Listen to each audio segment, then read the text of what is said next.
Alberto Silva entrevista a los protagonistas de nuestro tiempo. Puntos de vista. Radiografías de nuestra gente. Hoy compartimos el punto de vista de Atahualpa del Chopo, este director teatral, escritor uruguayo, fundador de lo que es la institución teatral El Galpón. ¿Qué diferencia ve usted entre esta juventud, la de ahora, y la anterior a la época de la dictadura? En lo que se parecen es en que son jóvenes, Y yo recuerdo una obra de Vaillant Couturier que surgió en el final de la Primera Guerra Mundial, que era un gran reportaje a la juventud francesa, y el título de la obra era La desgracia de ser joven. Claro, no es una desgracia ser joven. La desgracia de los jóvenes es que siempre son los que deben ponerse al frente y padecer todos los acontecimientos de la vida. La dificultad para estudiar, para encontrar trabajo. Son perseguidos por ser jóvenes. El ser joven es ser peligroso. Y recuerdo que en aquel tiempo, Vaillant Couturier, en ese gran reportaje, eran como 20.000 jóvenes que hablaron, que son gente que se habían salvado de morir en Verdún y en el Marne, y en cambio después tenían grandes dificultades para sobrevivir en La Paz, por el trauma que le había creado la guerra, por la desocupación, la dificultad hasta para estudiar y para trabajar. Bueno, el proceso no se ha modificado en gran parte del mundo. Ha habido grandes modificaciones históricas. El siglo XX ha inaugurado los cambios revolucionarios como nunca conoció la humanidad. Nunca tanta gente como en el siglo XX se ha liberado. Aunque esto no sea un paraíso. Cuando uno dice liberar, no es pasar de dificultades a entrar al paraíso. No hay tal paraíso. Pero en realidad que en muchos lugares se parece al paraíso, porque gran cantidad de jóvenes tienen que padecer el infierno de una vida muy difícil para ellos. Entonces, diríamos que estaban los jóvenes de antes, que... Los del 70, por ejemplo, los del 68. No, bueno, toda esa generación antes del período de cambio, respondían, bueno, había una gran inquietud, porque claro, no es que hubiera, el Uruguay se hubiera modificado mucho. El Uruguay estaba padeciendo un cambio deteriorándose. Y en el mundo se habían producido cosas muy importantes y la juventud uruguaya quería acceder a los cambios con distintas peculiaridades. Los que eran más urgidos, diríamos, más inquietos, más ávidos, los que quieren hacer la transferencia así muy radical y rápida. Bueno, las transferencias se pueden hacer de muchas maneras, no hay una norma. Y entonces esos jóvenes, viendo lo que había pasado, sobre todo a partir del 59, con el cambio de Cuba. Claro, Cuba inaugura el cambio en Latinoamérica, introduce el cambio radical. Diríamos que en cierto modo es un equivalente a lo que hizo la Revolución Rusa en Europa. Es decir, decíamos, estaría Lenin por allá y Fidel Castro por aquí. Y fíjese que cada vez más Fidel Castro va adquiriendo la notoriedad de un dirigente ya no continental, sino mundial. Bueno, entonces el señor Fidel Castro, que sembraba el espanto de muchos, también era la atracción de muchos jóvenes. Y entonces, bueno, la gente quería cambiarlo como lo cambió Cuba. Bueno, es una forma de cambiar, y lo hicieron muy bien los cubanos. Los uruguayos tienen otro estilo, pero nadie sabe cómo va a ser el cambio en Uruguay, a no ser que alguien tenga la bola de cristal. Pero los que somos simplemente seres humanos con alguna pequeña formación y algunas intuiciones y algunas experiencias que hemos debido padecer y vivir a la fuerza, sin tener una vocación, por favor, nada de mártir ni de simples ciudadanos que un día tuvieron que tomar sus maletas porque las circunstancias lo obligaron. Pero entonces nos pasó como el personaje de Chaplin en tiempos modernos. ¿Se acuerda de cuando sale del nosocomio aquel donde lo habían curado? Sale y le dice: no se fatigue, por favor, señor Chaplin, usted cuídese, sea ponderado en sus costumbres, no se fatigue demasiado. Muy bien, entonces sí. Entonces iba con su bastoncito y cuando iba girando el bastoncito y empezó a caminar, dice: ¿a dónde voy? En el nosocomio lo habían alimentado, lo habían tratado, lo habían revitalizado, estaba apto otra vez para trabajar y para vivir, pero resulta que ¿a dónde? No tenía ni casa, ni trabajo, ni nada. Y entonces, y con cierta preocupación, entonces cruza un auto así y se le cae la bandera de peligro que traen atrás las cargas. Entonces él recoge la bandera y dice: miren, venía una manifestación y lo llevan preso por líder comunista. Bueno, es que algunos salimos al exterior, porque usted recogió una bandera que se le cayó a una persona por un accidente y usted se ve involucrado.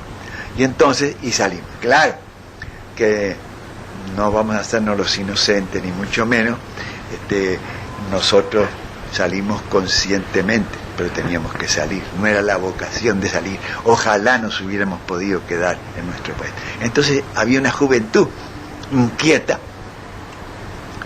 que quiso hacer el cambio, y por diversos caminos, unos por una forma ya más radical, más violenta, otros por otras transiciones, por otras maneras, por los diversos caminos que a veces dan, los caminos los crean los hombres. Entonces, pues esa gente se encontró con que le impusieron a la fuerza, a ellos. No es que ellos hubieran inventado la fuerza, aunque la hubieran empleado. No. Ellos no fueron. La violencia venía de muy atrás y lo que hicieron ellos fue recoger eso y querer aplicar como se aplica, en cierto modo, el virus rábico. Que cuando a uno lo muerde un perro, pues, ¿qué le hace? Dosificar, le aplica, es como una vacuna, de manera que el organismo vaya creando sus reservas. Ellos parece que quisieron hacer algo parecido. Bueno, pero los cambios no se produjeron, y al revés, padecimos una situación como toda Latinoamérica, como sobre todo el Cono Sur, y bueno, y entonces hubo que padecer el régimen militar. Se supo lo que era el fascismo, lo que era la dictadura. No vamos a hablar de eso porque es material sabido. Lo que nos preocupa ahora es la recuperación de la democracia, el afianzamiento de la misma, y marchar adelante y saber qué fallas tuvo en algún momento la forma democrática como se aplicaba en el régimen burgués, y otras formas que la historia ha dado de democracia, que no es democracia burguesa, sino que es una democracia de los países liberados, socialista en Cuba, para hablar de Latinoamérica solamente, y una forma nueva, que es lo que está aconteciendo en Nicaragua, y lo que pasará en El Salvador, y lo que pasará en todos los demás países, porque las estructuras latinoamericanas, mundiales, no latinoamericanas, mundiales, como Latinoamérica forma parte del mundo, entonces la situación que se va a dar es que ya no dan más las estructuras generales de la sociedad. Continuamos compartiendo el punto de vista, la entrevista realizada por Alberto Silva allá por mediados de los años 80 con este canario, con Atahualpa del Chiopo, fundador del Teatro El Galpón. El Galpón es un teatro popular, pero los espectadores y los que actúan, ¿son integrantes de la clase trabajadora o de la clase media? Mire, como pasa en casi todo el proceso uruguayo, la mayoría son de la clase media. Hay algún trabajador, pero no son la mayoría, ni mucho menos. La mayoría es de la clase media. No tenemos ninguno de la clase alta.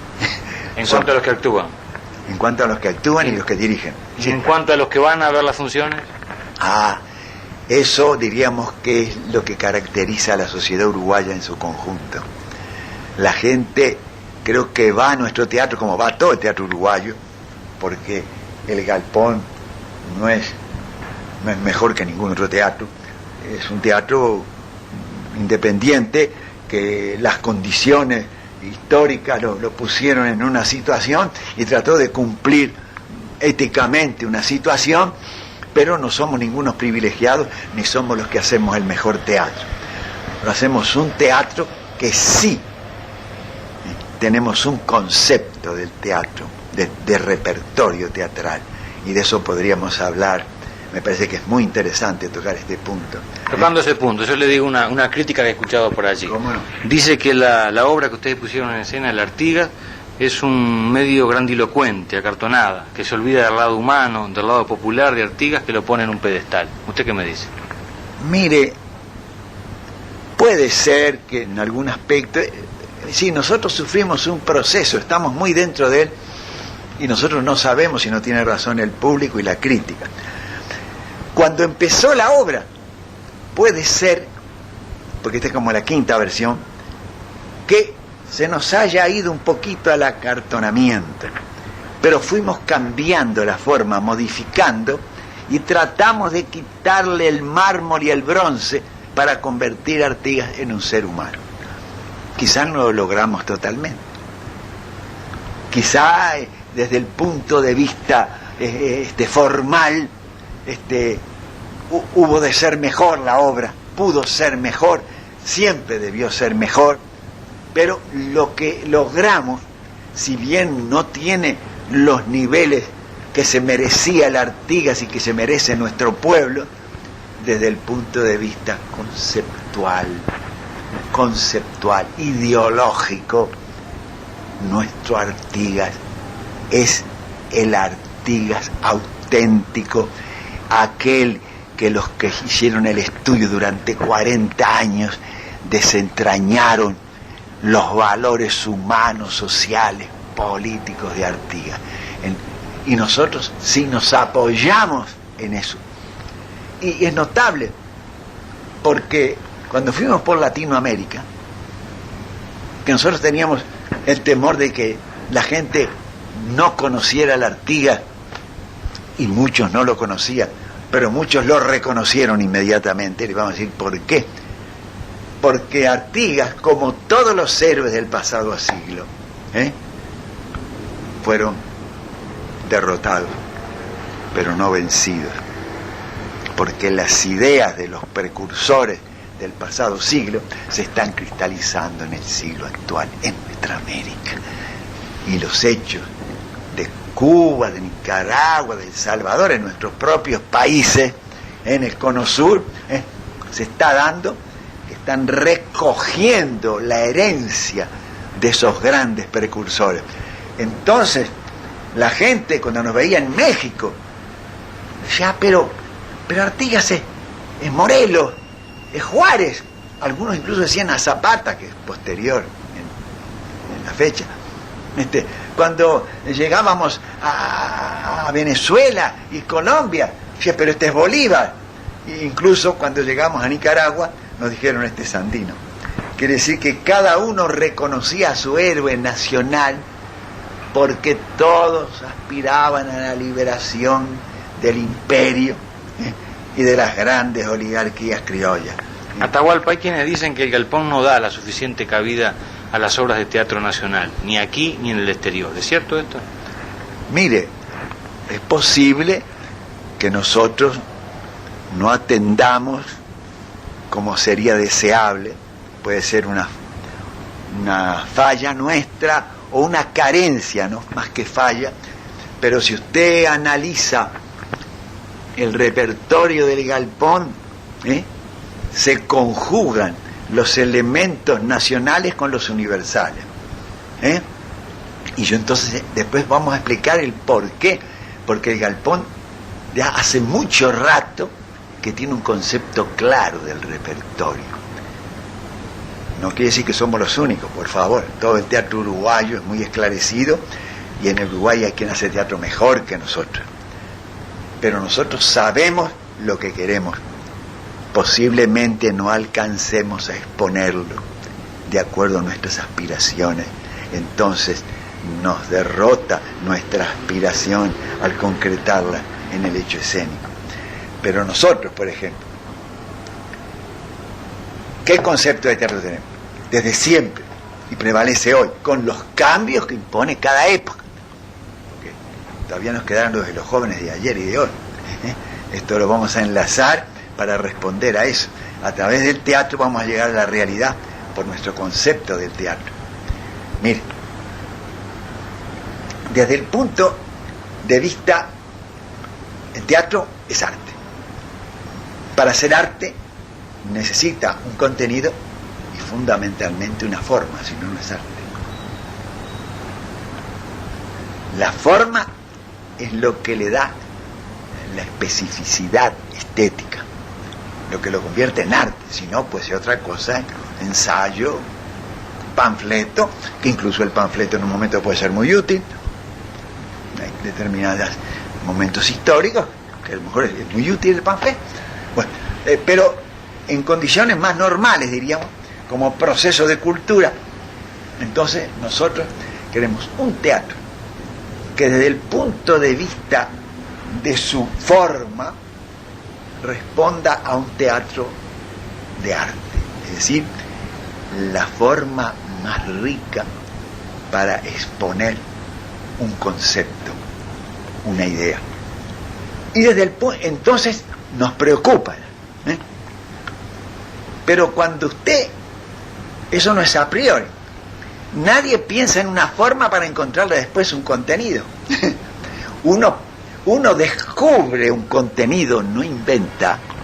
Lo que se inventa es la forma, pero el contenido no se inventa, se descubre. Tiene que tener un sentido, un apoyo científico. Una obra que perteneciendo a cualquier periodo histórico de la humanidad tenga relación con nuestra época.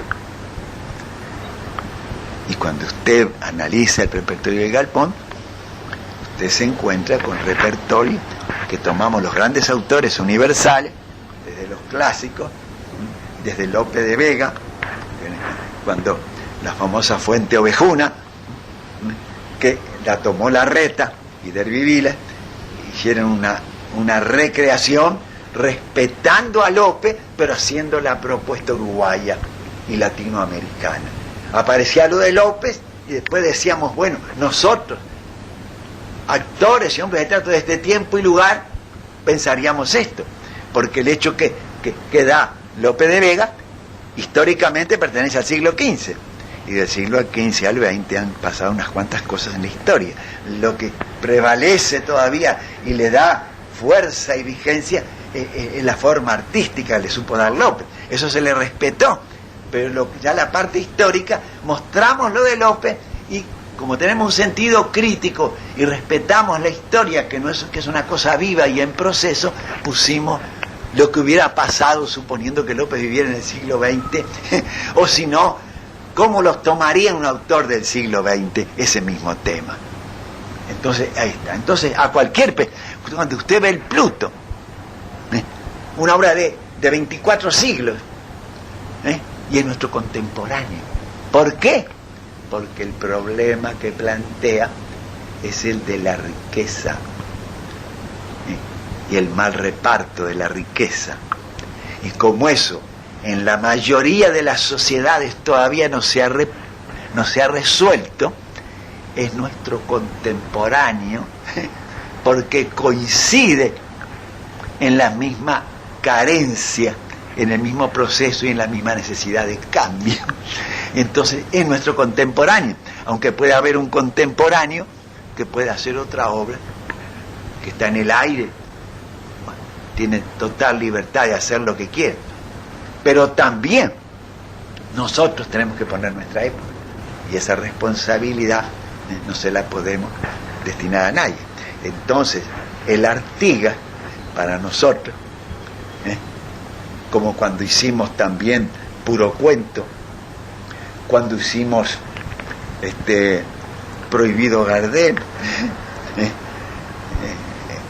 cuando hicimos incluso Los Cuates de Candelita, que era una obra infantil, pues siempre damos los elementos humanos y sociales que caracterizan, y el tema fue nuestro.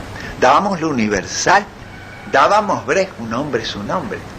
¿Por qué? Porque teníamos el fascismo en el Uruguay, y con un hombre es un hombre, Brecht demuestra que lo único que cambia en la vida, entre otras cosas, es el hombre.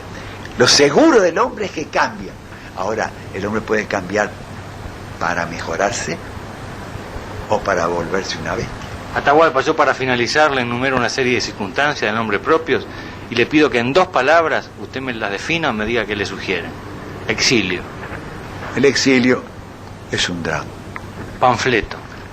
El panfleto puede ser necesario, depende de una circunstancia histórica. Yo como artista nunca he hecho panfleto, pero si hubiera un proceso de cambio donde hay que hacer el panfleto incluso en el teatro para liberar un país, pues recurriríamos al panfleto porque es eficaz, pero no es la norma. Elitismo. Mire, ese puede ser un gran riesgo. Adela Reta. Es una colega nuestra de tiempo, es una mujer que está bien inspirada, pero en las cuestiones políticas a veces no alcanza con inspiración y los mejores propósitos pueden ser superados por circunstancias que no coinciden con sus verdaderos anhelos, y entonces tendrá que modificarse, y eso depende de la doctora Reta, no de mí. Galpón. Bueno, yo que voy a hablar de Galpón si yo la general ley, creo que responde a las generales del teatro uruguayo, del teatro independiente, del teatro de arte y de un teatro de llevarle el mejor teatro al pueblo. Y sobre eso del elitismo tendríamos que hablar un poquito también, porque a veces cuando uno quiere hacer el mejor teatro para el pueblo, el riesgo del teatro es que como es forma, usted se enamora de la forma, es seducido por la forma, y empieza a acariciar la forma, y de pronto tanto, que se le vacía el contenido, y también porque a veces la forma tiene que corresponderse con un correcto contenido. Hay una definición de Brecht que yo siempre la cito, que no me la voy a privar ahora porque me está escuchando gente que no me ha oído en otras cosas. Brecht dice: la forma no es más que la correcta organización del contenido y depende fundamentalmente de este. Pero la forma, cuando se integra correctamente, deja de ser forma, se ha convertido en contenido también, porque se ha integrado. Como dos seres se integran en un proceso dialéctico. Cuando usted se integra con su mujer en un proceso dialéctico, y la síntesis es el hijo. Cultura. Mire, cerramos con esto. No, se quedan unas palabritas más. Bueno, la cultura Yo se lo pongo como cierre. es lo fundamental. Le voy a decir por qué. Usted observa todos los procesos de cambio que triunfaron en la humanidad. Y los únicos que triunfaron son los del siglo XX, porque se instalaron y están muy jóvenes todavía, pero a pesar de su juventud, son los que hicieron, junto con la revolución política, social y económica, la revolución cultural, porque la cultura es lo que le da conciencia de los valores materiales que se necesitan para la vida, pero es lo que asegura también la vida espiritual del hombre. Entonces, todas las sociedades que han triunfado y en Latinoamérica, ¿dónde? ¿Quién está al frente? ¿Quién es el país que tiene menos analfabetos y más desarrollado de toda América, incluso de los Estados Unidos? Cuba. Más que no quiere decir que no sea más potente Cuba, que no tenga mayor, que tenga científicos eminentes, que tenga una técnica más avanzada, pero en el conocimiento, mucho más desarrollado. Tiene más médicos por habitante Cuba que Estados Unidos y que Francia. Hemos compartido hoy el punto de vista de Atahualpa del Chopo, director de teatro, escritor, fundador de la institución teatral El Galpón.